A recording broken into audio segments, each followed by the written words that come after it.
In this video, I'm going to show you exactly how to build the full image-to-video workflow inside ComfyUI, running on RunPod.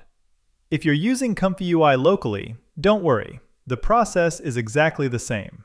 Every step in this tutorial works on both.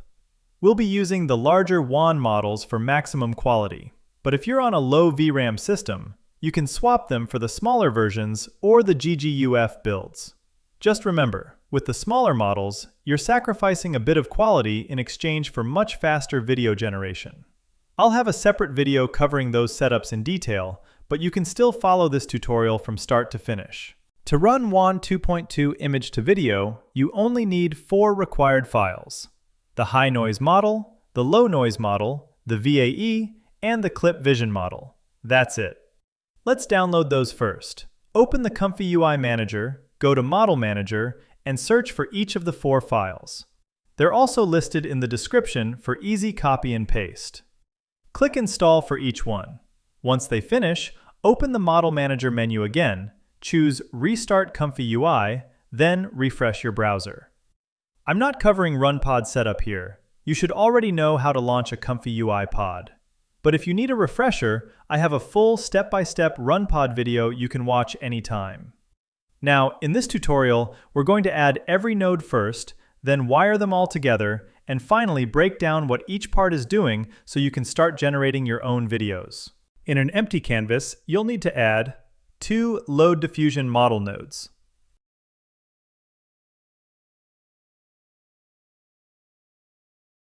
1 load clip node,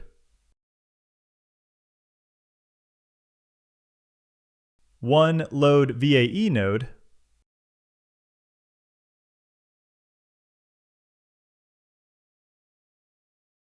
1 load image node,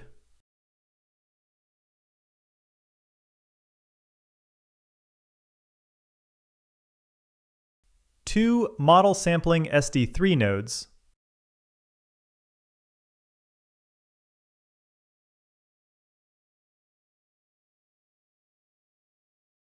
2 clip text encode prompt nodes,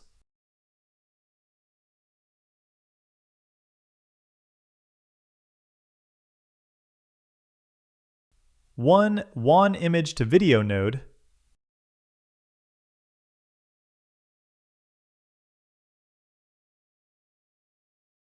2 K-sampler advanced nodes,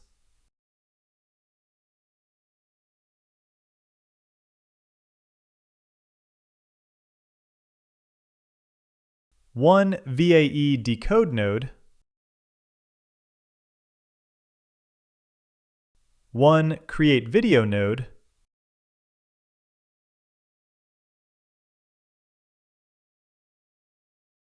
and finally, 1 save video node. Now that every node is on the canvas, we're ready to wire everything together. We're going to start at the top left and move column by column from top to bottom. First, take your first load diffusion model node and connect its model output into the model input on the first model sampling SD3 node. Then do the same thing with the second load diffusion model. Connect it to the model input on the second model sampling SD3 node. Next, take the load clip node and connect its clip output into the clip input on both of your clip text encode prompt nodes. The load VAE node connects to 2 places: the VAE input on the WAN image to video node, and the VAE input on the VAE decode node. Your load image node connects its image output into the start image input on the WAN image to video node. Connect the first model sampling SD3 node into the model input on the first K-sampler advanced node, and connect the second model sampling SD3 node into the model input on the second K-sampler advanced node. Next, connect your positive prompt node to the positive input on the WAN image to video node, and connect your negative prompt node to the negative input. From here, the WAN image to video node gives you 3 outputs: positive, negative, and latent. Connect the positive output to the positive input on both K-sampler nodes. Connect the negative output to the negative input on both K-sampler nodes. But the latent output only connects to the first K-sampler advanced node, not both. Then, take the latent output from the first K-sampler and connect it to the latent image input on the second K-sampler. From the second K-sampler, connect latent into the VAE decode node. The VAE decode node sends its image output straight into the create video node. And lastly, the video output from create video connects into the save video node. At this point, everything is wired correctly, and we can move on to the next part. Support on Patreon helps keep these videos completely ad-free, and in return, members get access to everything I use behind the scenes. You get all the full builds, the high and low VRAM versions, and the ultralight GGUF version. All of them fully wired, organized, labeled, and ready to use. You also get early access to new and prototype workflows before they appear on YouTube, plus all of my prompt packs, motion packs, and the exclusive training models that I don't release anywhere else. Patreon members also get access to the private Discord, where creators team up, share workflows, solve problems, and help each other. You can message me directly for support, and you'll have access to the FAQs, polls, and chat rooms where we all bounce ideas around. So if you want to skip the entire setup, get faster updates, and join a like-minded community, everything is available on my Patreon, linked below. Alright, now let's go through each node, what it does, what to put inside it, and a few tips to keep your videos clean and stable. This first Load Diffusion Model node is your high noise model. This is what handles the early, high noise stage of animation. It creates your motion, your shape changes, and the broad structure of the video. I recommend renaming this node with High Noise so you can stay organized. The second Load Diffusion Model node is your Low Noise model. This handles the late stage refinement, sharpening details, cleaning the motion, and stabilizing the final video. Rename this one to include Low Noise so it matches the later sampler. The Load Clip node should use the UMT model.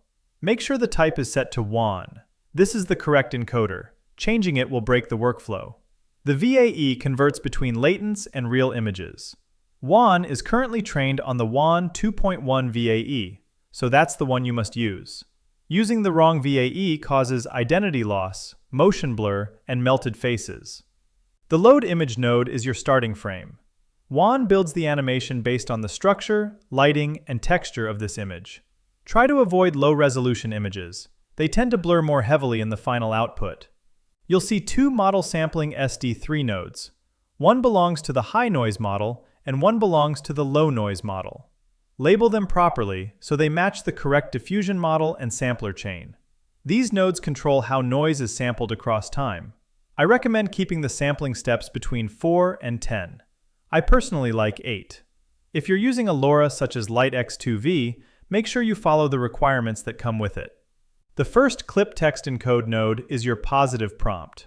I recommend coloring this node green and renaming it so it stands out. This controls the style, the type of motion, and the overall look. Short, clear prompts work much better than long, detailed descriptions. You can also experiment with English and Chinese combos. The second clip text encode node is your negative prompt. I recommend coloring this one red. This removes issues like flicker, distortion, stretching, and over-movement. I use the standard Chinese negative prompt, but feel free to experiment. I'll include it in the description if YouTube allows Chinese characters. The WAN image to video node is the heart of the pipeline. This is where you set your video resolution, the number of frames, and the batch size.